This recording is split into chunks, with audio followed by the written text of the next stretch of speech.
കാർഷിക വികസന ബാങ്ക് നവീകരിച്ച ശ്രീകണ്ഠാപുരം ബ്രാഞ്ചിന്റെ ഉദ്ഘാടനം ജില്ലാ പഞ്ചായത്ത് പ്രസിഡന്റ് ബിനോയ് കുര്യൻ ഉദ്ഘാടനം ചെയ്തു. ബാങ്ക് പ്രസിഡന്റ് എം കരുണാകരൻ അധ്യക്ഷത വഹിച്ച ചടങ്ങിൽ കെ ഭാസ്കരൻ സ്വാഗതം പറഞ്ഞു. സ്ട്രോങ് റൂമിന്റെ ഉദ്ഘാടനം ശ്രീകണ്ഠാപുരം നഗരസഭാ ചെയർപേഴ്സൺ ഇ.വി. രാമകൃഷ്ണൻ നിർവഹിച്ചു. ഉപഹാര സമർപ്പണം M K. Saibannusa, K V. Pavithran, B. Sreekala, M. Manish, M P. Pushpavalli, P. Jayarajan, K. Athira, M C. Raghavan, P. Nooruddeen, C. Raveendran, B V. Sevi, K. Vijayakumar, Varghese Vayalamannil, K T. Narayanan, B P. Basheer, Gopi K, M V. Premarajan, K. Manoji എന്നിവർ ആശംസകൾ അർപ്പിച്ച് സംസാരിച്ചു. ബാങ്ക് സെക്രട്ടറി സുരേഷ് പാച്ചേനി നന്ദി പറഞ്ഞു.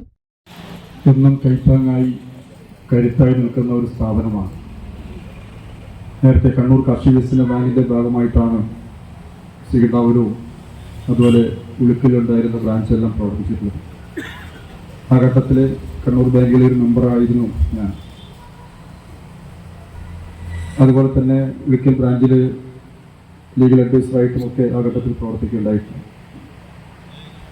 പിന്നീടാണ് താലൂക്ക് അടിസ്ഥാനത്തിൽ ബാങ്കുകൾ പുനഃസംഘടിപ്പിച്ചപ്പോൾ ഈ ബാങ്ക് തളിപ്പറമ്പിൻ്റെ ഭാഗമായിട്ടും ഉളിക്കൽ ഇരിപ്പിയുടെ ഭാഗമായിട്ടും ഒക്കെ മാറിയിട്ടുള്ളത്. അപ്പോൾ സാധാരണക്കാരെ സംബന്ധിച്ച് ഒരു വായ്പ വേണമെങ്കിൽ ബാങ്കിലെത്തിയാൽ വേഗം വായ്പ ലഭിക്കാൻ സാധിക്കുന്ന ഒരു ബാങ്കാണ്.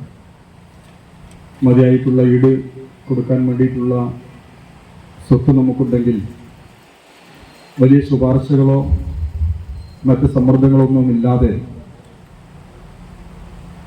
അത് ഭവന വായ്പയാണെങ്കിലും മറ്റ് കാർഷിക വായ്പകളാണെങ്കിലും ഒക്കെ ലഭിക്കുന്ന ഒരു സാഹചര്യം കാർഷിക വികസന ബാങ്കിനെ സംബന്ധിച്ചുണ്ട്.